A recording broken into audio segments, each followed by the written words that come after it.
அவரும் கல்யாணம் பண்ணி 25 வருஷம் கழிச்சு இங்க வந்திருக்கோம். இவங்க 2 பேரும் அவரோட பிள்ளைங்க.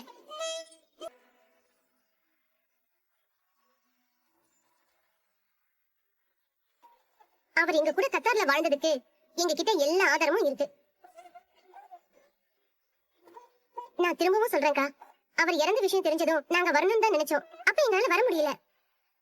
இப்ப நாங்களே வர மாதிரி சூழ்நிலை அமைஞ்சு போச்சு. நீங்க இந்த வீட்டை விற்க போறதா எங்களுக்கு தகவல் கிடைச்சிச்சு. இந்த வீட்ல எங்களுக்கும் பங்கு இருக்கு. அதை கேட்டுதான் நாங்க இங்க வந்தோம். Wow, super super super. இப்பதான் எனக்கு விஷயமே புரியுது.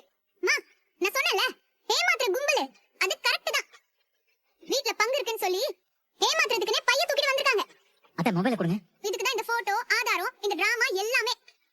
அம்மா, இந்த மாதிரி டிராமா பண்றதுக்கு யார்கிட்ட எவ்வளவு காசு வாங்குனீங்க? கேவலமா இல்ல உங்களுக்கு?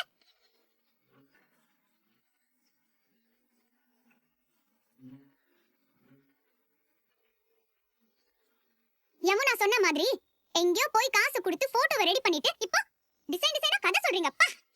எங்க இருந்தா கிளம்பி வரீங்களோ? எங்களுக்கு போய் சொல்லணும்னு எந்த அவசியமும் இல்லம்மா. வேணும்னா நீ கத்தாருக்கு வா, அக்கம் பக்கத்துல கேளு. அவரும் நானும் ஒண்ணா வாழ்ந்ததை பத்தி அவங்க சொல்லுவாங்க.